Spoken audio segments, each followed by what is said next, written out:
Previously on the Scream Retrospective, Welshy reviewed Scream 1. Now back to the Scream Retrospective. Well, that was Scream 1. Scream 2 finds our heroes... Hello? Hello, Welshy. Hi. Who is this? You tell me. Well, I have no idea. Scary night, isn't it? With all the murders and all, it's like something out of It's the a... middle of the day. It's 3 o'clock in the afternoon, the sun's still out. What? Oh, right. Yeah. Oh. So who are you? The question isn't who I am. The question is, where am I? So, where are you? Your front porch. I don't have a front porch. It's more like a Oh, garden. for the love of fuckers. I'm outside your door, okay? Oh, that's great. What do you want me to do about it? That's the original part. Is that supposed to make sense? What, you want me to open my door to check you're outside, calling your bluff? Uh-huh. Only a complete idiot would do something like that. And where can I find a complete idiot around here? Hold on, I got another call. Hello? You called? Go away. Alright, fine, I'll call your bluff.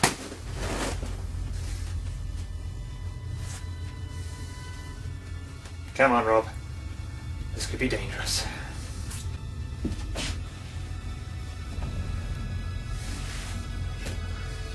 Okay, little buddy. Confession time. One of us has got to stay and look after this room. One of us has got to go out there and see if there is someone outside. Now, if you bear with me, I think I've come up with a fair way of deciding who should stay and who should go. It's based on age, usefulness, cuteness, and the most important thing, the communication factor. You know, you've got to be relied on to get back to someone as soon as they ask you a question, correct? Correct. Good man. I knew you'd understand. Good luck.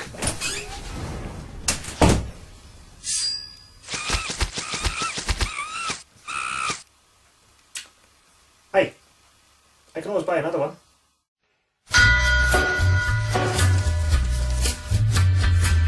You'll see him in your nightmares, you'll see him in your dreams. He'll appear out of nowhere, but he ain't what he seems. You'll see him in your head on the TV screen. Hey buddy, I'm warning you to turn it on. He's a ghost, he's a god, he's a man, he's a guru. You're one microscopic cog in his catastrophic plan, designed and directed by his red right hand. Of all the things in the world, I kind of wish I had a lock on my door right now. Hey, speaking of which... Perfect! Man, I'm thirsty.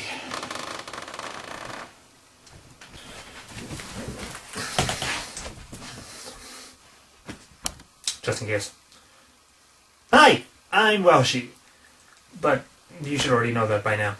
And barring any storyline interruptions, at least not for the next 30 minutes, hopefully, I can get back to talking about Scream. So after they released the original Scream in 1996, the slasher genre was suddenly cool again. Or should that be profitable? And as in the past, a whole host of new slasher films started to appear, all attempting to emulate the success of Scream with the same kind of formula, be it the same self-referential style of humour, the same sort of mystery, or the same type of mood. They didn't succeed, and in some cases, people view Scream as one of the darkest eras in horror.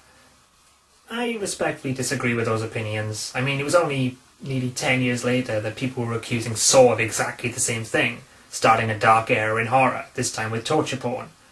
Scream also seems to have coined the term meta. Now, back in 1997, I visited a lot of message boards. I was a part of a Scream message board. It was my first experience and introduction into internet forums, all that sort of thing. Nobody was using that term. It seems to have been thrown around a lot more recently. So it seems to me that Scream was meta before meta was even a word. Which begs the question, what does meta actually mean? And no, I can't be bothered to look it up. Scream was a surprise success at the box office, and with that success, Dimension were quick to sign up a sequel, and exactly 1 year later, Scream 2 was released, bringing back every major character from the first film, including with the writer Kevin Williamson and director Wes Craven. In fact, nearly everyone who worked on Scream behind the scenes was back for the sequel. The story also manages to move several of the characters forward and call back to events that happened in Scream 1, Sydney's relationship with Cotton and Dewey's relationship with Gale being good examples. Set 2 years after the original, with Sydney and Randy now studying at Windsor College, Gale's a successful reporter and writer after the publication of her book, which she titled The Woodsboro Murders. Dewey on leave from the force due to a severed nerve thanks to the knife injury he sustained in his back at the end of the first film, and for the first time becoming a prominent character, Liev Schreiber playing Cotton Weary, the man Sydney originally accused of murdering her mother and had sent to prison. Again, was actually too young to see Scream 2 in the cinema, so I didn't get a chance to experience the film with an audience, but the hysteria that had been built up for the release of this film was like something I'd never seen before. Commercials, interviews, shots, shorts, trailers, features, The Mask. Scream was everywhere by this point, and with the release and the success of shows like Dawson's Creek and Buffy, the whole thing seemed to be packed with people who appeared in all these shows. It was almost like a who's who of the people who were on TV back in the day, and it kind of makes me sad for some of those shows. Not all of them, of course. Nostalgia. Now I know you're probably expecting a Doug cameo roundabout now because I said that, but I'm not important enough to get a cameo from Doug. No, I'm serious. I'm not. Can we move along?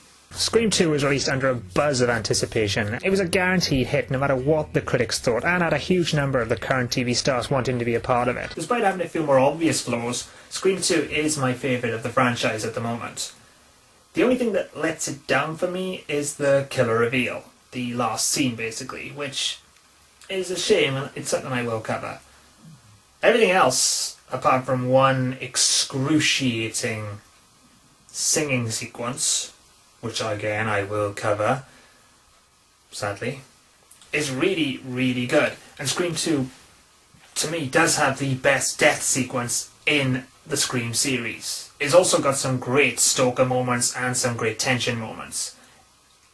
Taking out Wes Craven's New Nightmare, I'd say this is Kevin Williamson at his best, and Wes Craven at his best too. The film opens outside a movie theatre where we meet two Windsor students, Maureen Evans, played by Jada, she was then Pinkett, and her boyfriend Phil Stevens, played by Omar Epps, and they're heading in to watch Stab, a movie that's been adapted from the book The Woodsboro Murders, written by Gale Weathers, which details the killings from the first film. So already less than a minute in and we have the surreal experience with the film becoming almost self-referential to its own original. This is actually a really clever way of keeping the movie within the movie dialogue real, which is something that was one of Scream's biggest strengths. Now, as this is a sneak preview for special ticket holders, every attendee gets a Ghostface costume complete with fake knife, and the audience is full of horror nuts, with gags and stunts being performed all over the showroom. The film starts and we see Heather Graham playing the role of Casey Becker, the role Drew Barrymore played in the first film.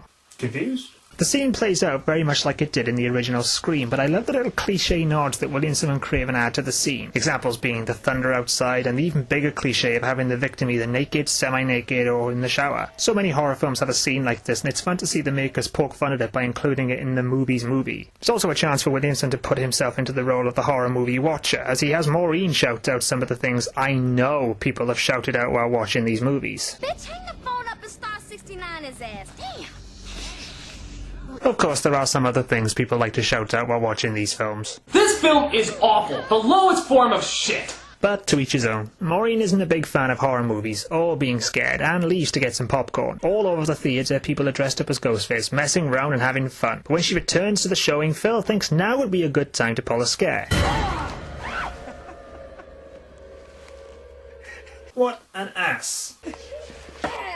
That's just what I said. Phil goes to the bathroom to relieve himself, while Maureen heads back to the showroom, taking his spot just as we see Casey's final moments begin on the screen. In the bathroom, Phil comes face to face with two ghost faces, both using the urinals to relieve themselves, and so, unable to hold it, he heads into the stall, only to be distracted by some strange mutterings coming from the neighbouring stall.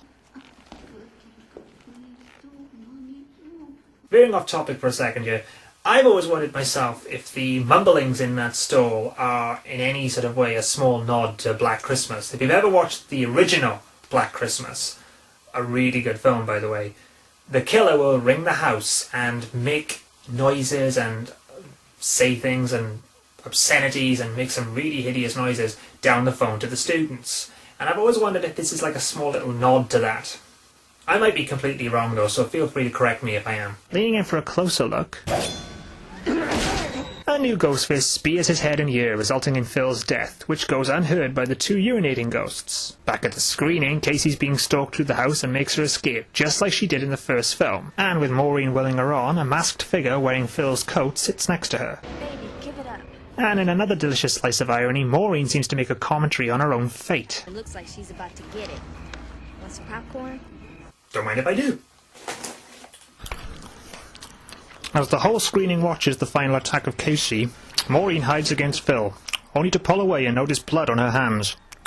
Before she has time to react, the killer pulls a knife and stabs her as she stares in disbelief. With the whole screening going crazy as they watch the killer on screen putting an end to Casey, Maureen stumbles around mortally wounded. Surrounded by Ghostface masks and clearly hurt, she can do nothing as the killer stabs her again and again, with no one actually realizing what's going on. After a final stab, she uses her last ounce of strength to climb up in front of the screen to show the idiots in the audience that this is very real, and after a final scream of pain with the Ghostface mask imposed large from behind, she falls backwards, dead. So I've always felt that this first scene is a really good example of writing to audience expectations.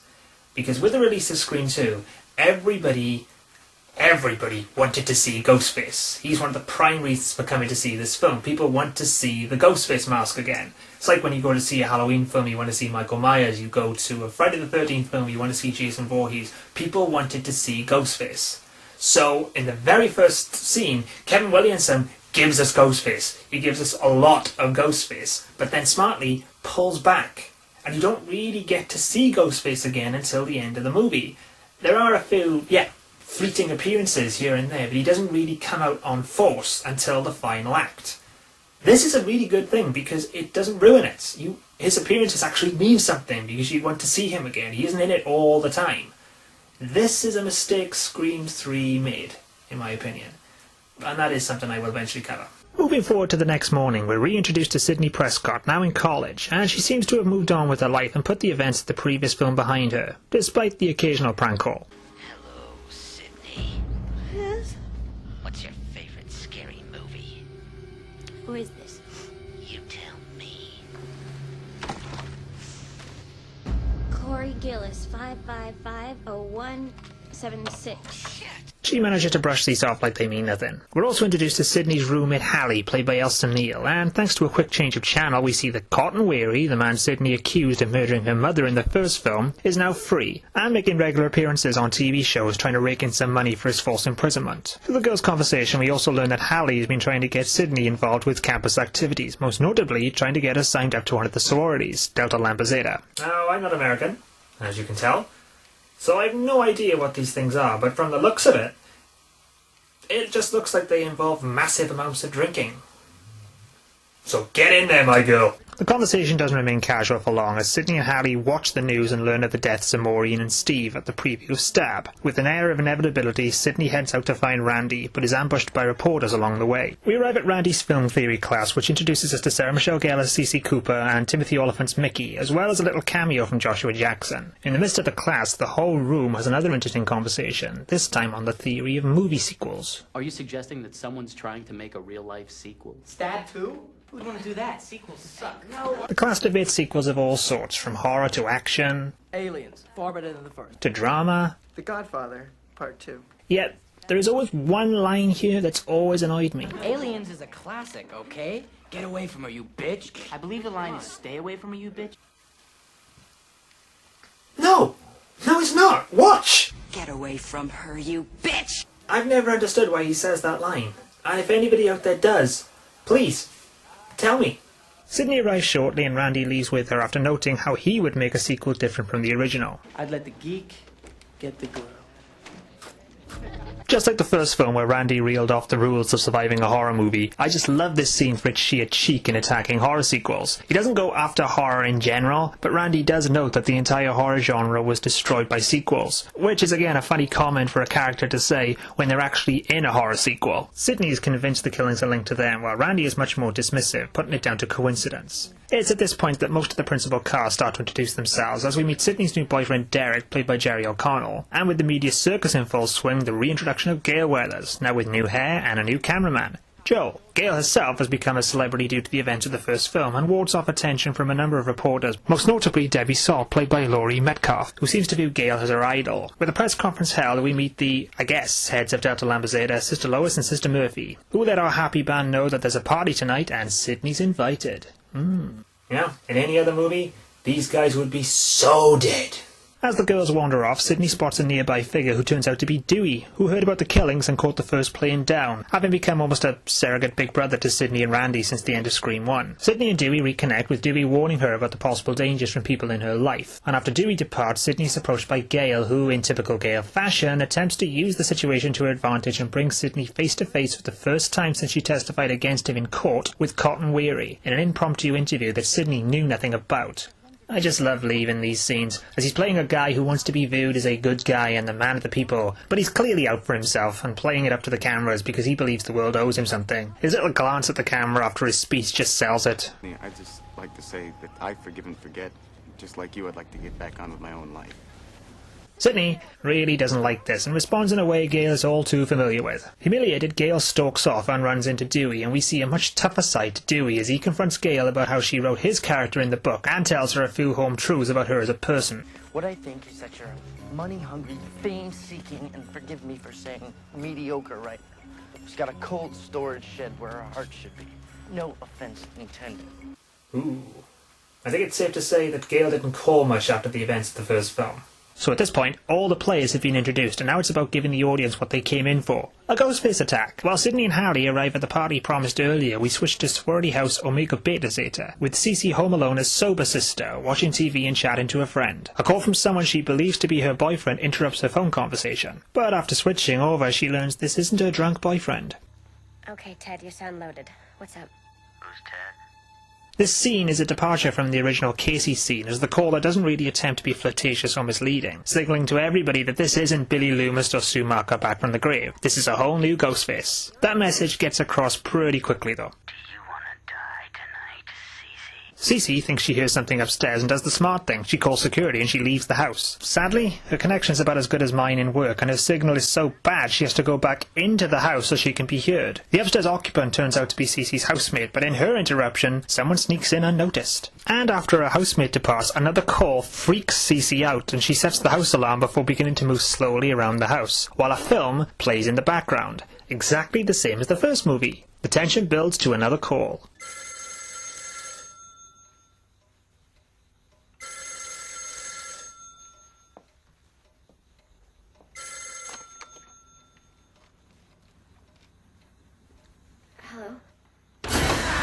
And an attack, and this Ghostface isn't fucking round, making the cliched mistake of running up the stairs of this insanely large house. She eventually runs out of steps and Ghostface sends her crashing through a window before stabbing her twice and finally throwing her off the roof to her death. They just kill Buffy. Back at the party, Mickey and Derek arrive late. And Mickey immediately gets into a sequel discussion with Randy, citing Empire Strikes Back as a superior sequel, and earns major points for me for claiming the Ewoks blow. The happy mood doesn't last though, as police arrive at Omega Beta Zeta and the party files out due to all the activity. Little touches here like Debbie getting the scoop on Gale because of Gale's late arrival, Gale's threat to Joel, as well as Dewey's anger towards her, all come out in little glances, which only adds to the tension and suspicion. Back at Delta, Derek tells Sydney to get her jacket so he can take her home, but just before she leaves, the phone rings and Sydney, I'm assuming in an attempt to show she's trying not to let these events get to her, answers it. Hello, Sydney. Remember me? Hearing this voice from the past, it's still an awesome voice by the way, triggers another Ghostface attack as Sydney avoids his charge and his knife. I like that. It's not as good as Dewey's scream from the first film, but I still love that expression. Sydney manages to get outside only to run into Derek, who goes back into the house looking for the killer. Dewey arrives seconds later and stalks the halls, finding Derek in the hallway bleeding from the arm. Alive, but the killer's disappeared, leaving only Lois and Murphy looking on. This final shot says so much with so little. Sydney is once again completely alone and can trust no one. At the hospital, as Derek is fixed up after his wound, which luckily and conveniently missed every vein, nerve and artery, Mickey comforts Sydney, but then gives her food for thought. Interesting. The next day, running through the evidence, Gale and Dewey managed to find a connection between the current victims and the victims of Woodsboro. Is CeCe the girl's real name? No, it's Casey. Casey Cooper. As in Casey Becker?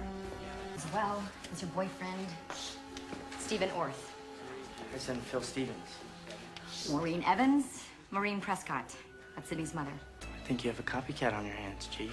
This, however, really doesn't end up going anywhere, but it's a nice idea, I guess. We learn that Sydney is now under armed guard and protection from the precinct's best detectives. And at lunch, Mickey theorizes about Randy possibly being the killer. Sydney shows her lack of trust in Derek by not sitting down next to him when he pulls up a chair. And now begins the most painful scene of the movie. Worse than any kill, worse than any amount of acting or death in any Saw film, I give you Jerry O'Connell singing. To the room. I think I love you. Don't do this. I think I love you. Isn't that what life is made of? No, it worries me to say I've never felt this way. Hey, I think I love you so. Oh, Jesus Christ. It's so bad and so out of place in this movie. And the worst bit is everyone applauds him. Maybe they're cheering that he finished, I don't know, but they still applaud him. You know, if somebody did that in my lunchroom, they would have been pelted with so much shit that they would have had to take a month off work just to let the bruises heal. Derek, in an attempt to show where his loyalty lies, gives Sydney a sorority necklace, which is apparently a big no-no with the brothers. But then I've never really understood that side of college life. At a separate location, we learn that Tori Spelling did end up playing Sydney in Stab. Hey, Sid, just think, if they make a movie about you, who's gonna play you? I shudder to think. I see you as a young Meg Ryan myself. Thanks, Dewey, with my luck they've cast Tori Spelling. And then we have a really fun conversation between Dewey and Randy in which they run through the suspects and the rules of horror sequels. Number 1, the body count is always bigger. Number 2, the death scenes are always much more elaborate. More blood, more gore. Carnage, candy. Suspects this time, as well as Dewey and Randy themselves, are listed from Randy as Hallie, Mickey, Derek, and even Gale, with Randy again using horror films to point out the reasons. Mrs. Voorhees was a terrific serial killer, and there's always room for Candyman's daughter. She's sweet, she's deadly, she's bad for your teeth. And for me, this is the kind of scene that shows that Jamie Kennedy was not only perfect for the role of Randy, but this is what sets Scream apart from any other horror franchise. The fact that these two can sit down and have this kind of conversation, and it doesn't feel out of place, is a testament to not only the writing and performance, but it's also the world that Williamson is writing in and the world he's created. The problem with this scene, I'll come to later. Back with Sydney, who feels completely lost and isolated with her life at the moment, sits and talks to her, I'm guessing the director of the play she's due to star in. The play, it turns out, is about the tragic Greek mythological figure Cassandra, and I'm sure there's a touch of symbolism there given Sydney's position in the film. Symbolism? No, I'm not doing it. Look, this video's already got 2 cameos in it. That's more than enough. If you want a video with cameos, go watch Panda Q&A. Flame sausage, prostitute, popular fun questions. After this, of course. Sydney and her director Gus have a long conversation about Sydney's inner strength and his belief that she can't hide from her fate and should embrace it. This kind of scene always makes me wonder what fate Kevin Williamson eventually had planned for Sydney. Had he written Scream 3, as the scene does seem to point to a bigger picture, or a possible self-sacrifice for the Sydney character some way down the road. But again, I'm getting ahead of myself there. As the group runs through rehearsal, Sydney spots Ghostface in a circle of masked figures, appearing and disappearing quickly before she eventually runs into him and is thrown to the floor. When she looks up, it's simply a fellow cast member, leaving the question, was he actually there, or is she really starting to crack up? Backstage, waiting for a ride from Mickey, Derek appears, as Mickey had to edit. But Sydney is now in no mood to even trust Derek, and asks him to back off and give her space. And reluctantly, he agrees. And now, I present the best, the worst, the most popular, and one of the most hated scenes in the Scream series. How can it be all those things? Watch your way. Back outside, Dewey, Gale, Randy and Joel are sitting and talking about who could be the killer, if the killer is repeating Woodsboro, and if there is a possible pattern. Gale keeps getting phone calls from somebody, and at the mention of her previous cameraman Kenny, Joel suddenly gets cold feet and leaves the 3 survivors to continue their conversation. Another call goes ignored until Randy answers it. Gale's not here. I'm not interrupting anything, am I? You 3 look deep in thought. Telling Randy to keep the killer on the phone, Dewey and Gale spread out looking for someone on a cell phone. We get miscues, false camera points of views, and a steady slow build in tension as Randy searches the park. What's your favorite showgirls. Absolutely frightening. All the time keeping the killer talking while Dewey and Gale attempt the same until they actually do spot someone on a phone. It's at this point the killer decides to target Randy's character in the horror mythos. Why are you even here, Randy? You'll never be the leading man. Fuck you! No matter how hard you try, you'll never be the hero, and you'll never, ever get the girl. Wait! Shit! Which only serves to piss Randy off and causes him to launch into a tirade about Billy and Stu. Dude was a pussy-ass wet rat. And Billy Loomis, what the fuck? Jesus! What a rat-looking, homo-repressed mama's boy. Sadly, Randy does this with his back to Joel's news van, and Ghostface strikes, dragging him inside as a trio of beatboxers go past, muting Randy's screams and shouts as we hear him stabbed again and again before Ghostface departs. And notice, again, how quick this Ghostface appearance is. The caller Dewey and Gale stalked turned out to be, of course, an innocent, and now they notice Randy missing, and with the reappearance of Joel, they open the news van to find Randy's dead and bloody corpse. This scene is so good. There are no other words to describe it. Brilliantly written with the tension building and the musing pitched just right. Okay, I guess there are a lot of words that could describe it. But it was expertly handled and managed to shock pretty much everybody. I mean, watch the scene from the trailer. You wanna be one of the big boys? Manson? Bundy? OJ? And watch the scene again. You wanna be one of the big boys? Huh? Manson? Bundy? OJ? No one was expecting it. This happens at just the right time in the movie. You're at a point in the film where you almost feel comfortable as none of the surviving characters have been touched. And just when your walls have gone up, bang, one of them is killed off. It leaves a dark mood over the final parts of the film and leaves you feeling that now, anyone could go. The bad thing about this scene is that it comes at the expense of Randy. The whole feel and style of Scream at this point had come to depend on Randy's character input. And with his death, the series, as it stood, and this is, without me seeing Scream 4, loses a little bit of its identity. It's almost like the writers, producers, and even the director knew what a mistake they'd made, because they bring Randy back for a Scream 3 in a cameo, and there was even talk about him actually being alive and that he'd only been wounded. Yeah, he looks a little bit more than wounded there, doesn't he? I mean, you only have to look at the trailers for Scream 4 to see that they're attempting to recreate the Randy character in this new generation. But Randy is dead, and now the shit is serious. A survivor is gone, and Sydney, at a computer in the library, gets an instant message announcing she's going to die tonight too. After removing her from the computer and putting her next to an open fucking doorway, Sydney is surprised by Cotton, who asks Sydney to take part in an interview with him, which will be conducted by Diane Sawyer. Sydney, who hates the press, refuses, and Cotton becomes confrontational, only to be arrested shortly after.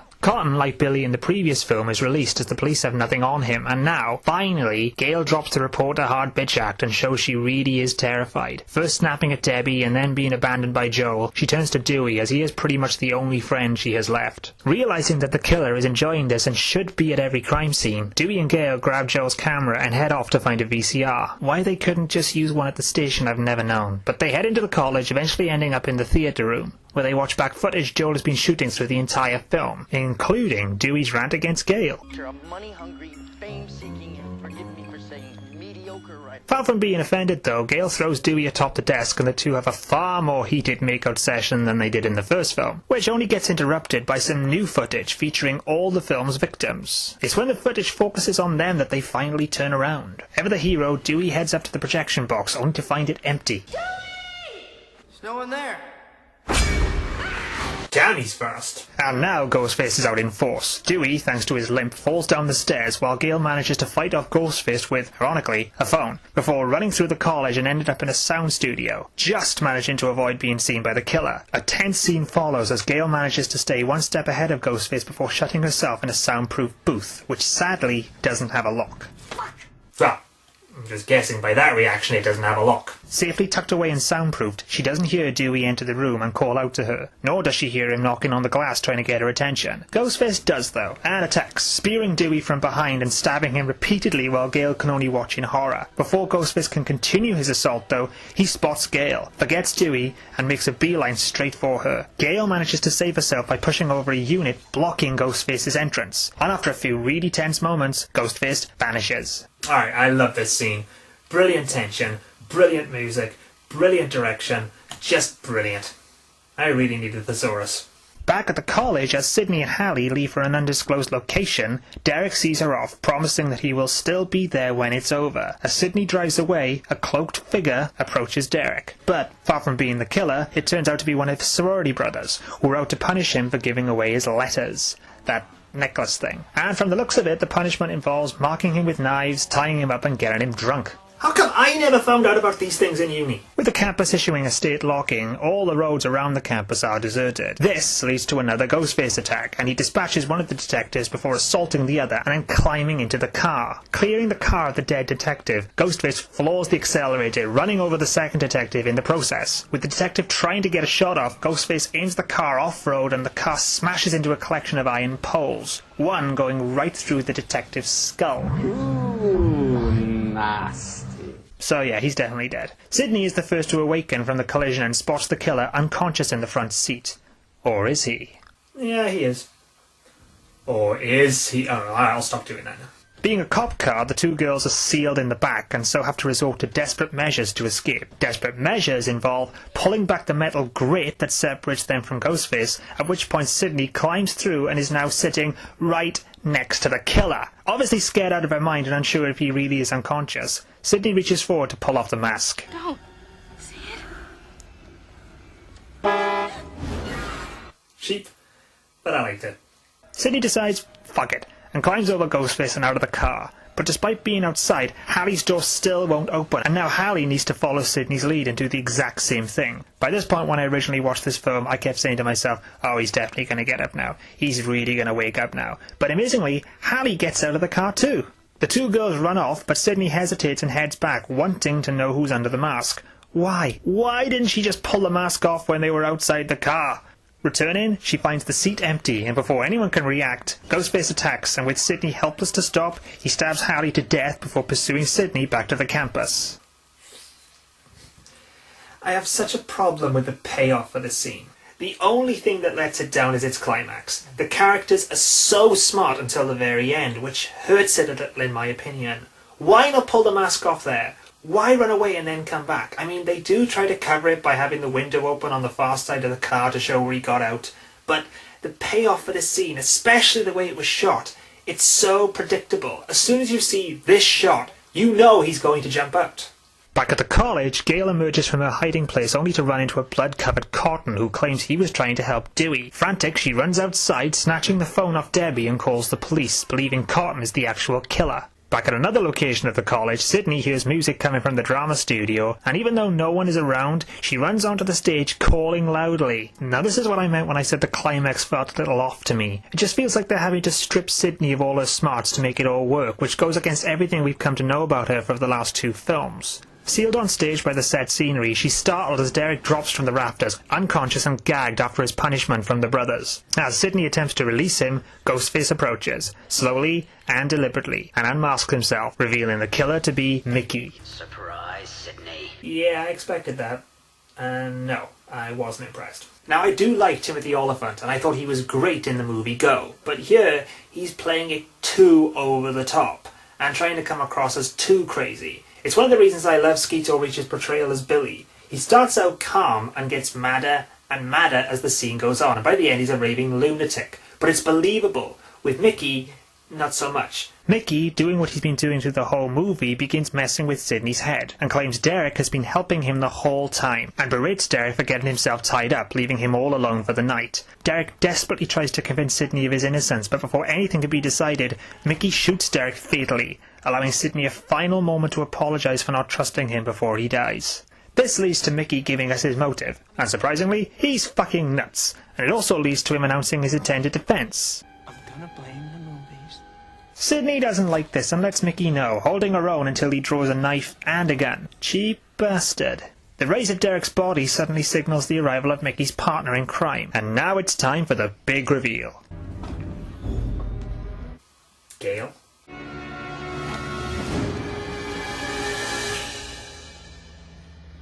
The reporter? Mrs. Loomis? Billy's mother.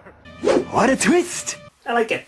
It's got a nice Friday the 13th ring to it. However, the same problem I have with Mickey being the killer is the one I have with Mrs. Loomis. Laurie plays the role too over the top. I mean, look at her eyes. Do they really need to be that wide? It becomes more comical than it does scary. You know exactly what she's going to do. She starts calm and then goes crazy with no real build. Again, with Billy and Skeet's portrayal of the character, they got it just right, and that's why he's still my favourite Ghostface. Loomis, being the insane bitch that she is, decides that the blame the movies motive is a load of old bullshit, and she doesn't really need Mickey anymore, and shoots him, which leads to Mickey letting off a single shot that connects with Gail's ribs, sending her toppling off the stage and out of sight, leaving us with Sidney against Mrs. Loomis. After some really hammy over-the-top acting in which Mrs. Loomis admits to killing Randy, blames Sidney and her mother for the destruction of her family and the death of her son, Sidney has enough of the eyeball monster, clocks her with a bottle and then goes special effects crazy with the scenery. I just love Nave's little smile here. It's a mixture of both psychotic and enjoyment. Sidney goes to town on the levers with an axe, pretty much destroying the staging in the process, and manages to trap Mrs. Loomis under a pile of staged bricks. Heading to the exit though, Sidney's ambushed in yet another fairly predictable scene as Loomis goes absolutely batshit crazy now, pinning Sidney down and pressing the knife closer to her face. Before she can connect, a gunshot announces the arrival of Cotton, who clearly has no idea what's going on. Sidney introduces Mrs. Loomis, the killer, and what I love about Lee's performance here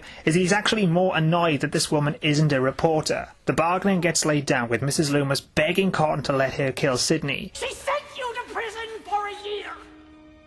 Personally, I think it's rather poetic. Cotton holds the one thing over Sidney that he has for her to take, the interview with Diane Sawyer, suggesting that if she takes the interview, she's safe. Now, I wonder which one she'll choose. Consider it done. Ah, what a hero. Cotton shoots Mrs. Loomis and then gets the scare of his life from Gail, who despite a gunshot wound is still alive. Looking down at the dead body of Mrs. Loomis, taking Randy's last words from Scream 1 into account, Mickey revives, only to get the hell shot out of him. Not taking any chances, Sidney places a bullet right between Mrs. Loomis's eyes. In the aftermath, we see Joe, being the actual smart man, return after the killings and hands the microphone back to Gail, hoping to get the scoop. Amazingly though, Dewey is still alive and being wheeled out on a gurney. Unlike the first film though, this time Gail abandons her reporting duties and goes with Dewey to the emergency room, which is a really nice little touch and shows the growth of their characters through this film. I'm coming with you. Sidney, meanwhile, in her debt to Cotton, proclaims him the hero and passes the torch of attention over to him before walking off alone. And that's Scream 2. Now I know I nitpicked about a lot more things in this one than I did Scream 1, but I do prefer Scream 2 in the series. And I think it's mainly because of some of the scenes I pointed out there, but also the energy the film seems to have and the chemistry the actors all have together. Plus, it left the door open for a sequel. And 3 years later, we got Scream 3. I'm parched. I'm going to have to go out there.